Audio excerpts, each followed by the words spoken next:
जय हिंद, सलाम। आज जिस मौजू पर मैं आपसे बात करना चाह रही हूँ, वो बहुत इम्पोर्टेंट है। अ, मेरे को बताया गया है कि चिल्ले कलान जो कश्मीर में बहुत ज़्यादा सीवियर ठंड के दिन हैं, वो शुरू होने वाले हैं। तो मेरा फ़र्ज़ बनता है कि मैं आपको कुछ चीज़ों की याद करवाऊँ, जो कि बहुत ज़रूरी हैं इन दिनों के लिए। स्पेशली बच्चों के लिए और बुज़ुर्गों के लिए हमें इस बात का ख़ास ख़्याल करना है। कुछ चीज़ें जो मैंने पीडीडी डिपार्टमेंट से समझने की कोशिश की। As a deputy commissioner I believe कि बहुत सारी इस समय शॉर्ट सर्किट की वारदात जो है वो देखने में सुनने में आ रही है। और इलेक्ट्रिक अप्लायंसेस का ब्लास्ट होना, ट्रांसफॉर्मर्स का ओवरलोड होना, ये बहुत आम सी बात हो गई। तो मुझे लगा कि मैं आपसे ये बात करूं कि सर्दियों में इलेक्ट्रिकल जो हमारे गैजेट्स हैं, इलेक्ट्रिकल जो हमारे पॉइंट्स हैं, उनका कैसे खास ख्याल रखा जाए। कुछ पॉइंट्स मैं आपको देती हूँ। पहला है कि जब आप फॉर एग्जाम्पल आपने घर में गीजर ऑन किया, तो प्लीज आयनिंग ना करें, प्रेस ना करें। दो बहुत हाई पावर अप्लायंसेस को इकट्ठा इस्तेमाल ना करें। बहुत पावर लोड जो है आपकी घर की वायरिंग पर आ जाएगा। सेकंड है कि जो फ्यूज और एमसीबीज हैं, जो हमारे सर्किट ब्रेकर्स होते हैं, उनका अच्छी क्वालिटी का होना बहुत जरूरी है। क्योंकि अगर फ्यूज हमारा जो या एमसीबी हमारे क्रूड हैं, सस्ते हैं, अच्छी क्वालिटी कंपनी के नहीं हैं, आईएसआई मार्क नहीं है, तो वो ब्लास्ट कर सकते हैं, जिससे कि आग लग सकती है।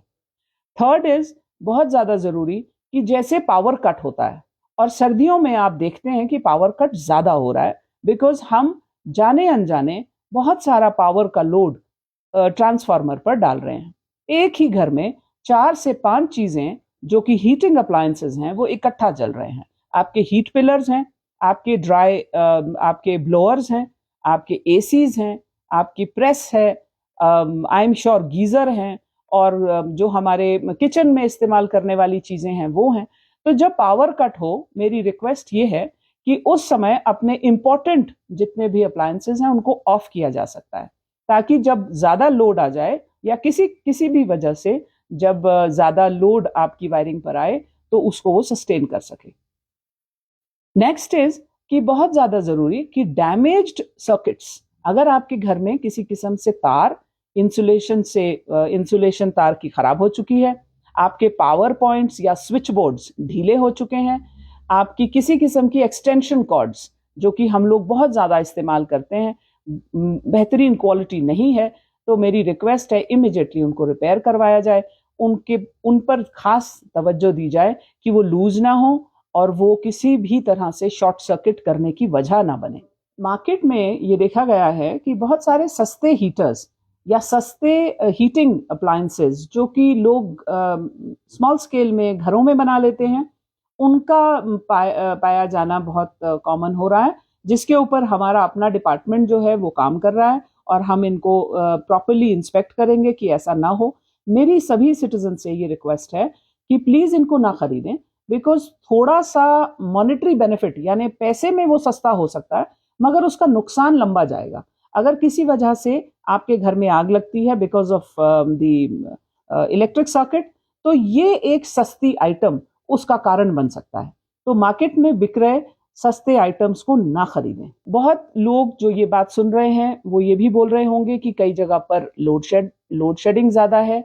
कुछ इलाके ऐसे हैं जहां पर इन दिनों पावर सप्लाई पे स्ट्रेस आता है। कई इलाके ऐसे हैं जहां पर कोई और डैमेजेस हो गए because of the bad weather. तो उन सब से मेरी रिक्वेस्ट है कि पावर डेवलपमेंट डिपार्टमेंट केपीडीसीएल बहुत शिद्दत से इस पर काम कर रहा है, और हमें भी इसमें इन्वॉल्व किया गया है ताकि आपको सर्दियों के दिनों में अच्छी पावर सप्लाई का को हम मुहैया करवा सकें। एक और पॉइंट जो मैंने अमूमन देखा है कि रात भर जब हम ब्लोअर्स, गीजर्स या फिर हमारे जो एसीज हैं, हीटिंग अप्लायंसेस, जब हम रात भर ऑन करते हैं तो आग लगने की संभावना बढ़ जाती है।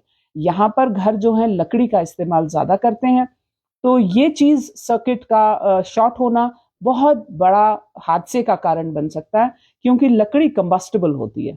कंबस्टिबल मतलब हमें लकड़ी की ही तरह और भी ऐसी चीजें जो कि जल्दी आग पकड़ जाएं, petrol, diesel, kerosene oil, mustard oil, any oil for that matter, catches fire very immediately. So ऐसी चीजें जो कि आग को बढ़ावा दे सकती हैं, उनको हीटिंग अप्लायंसेस के पास ना रखा जाए, ये बहुत ज्यादा जरूरी है. And last but definitely not the least, it's very important, although मैंने देखा है कि कश्मीर में इस बात को बहुत खास ध्यान दिया जाता है कि जितनी आपकी दरवाजे खिड़कियां हैं उनको अच्छे से आप लोग सील करते हैं. स्पेशली जो हमारी विंडोज हैं उनको आगे पीछे से सील किया जाता है ताकि ड्राफ्ट ना आए, विंड चिल ना आए, सर्द हवा ना आए.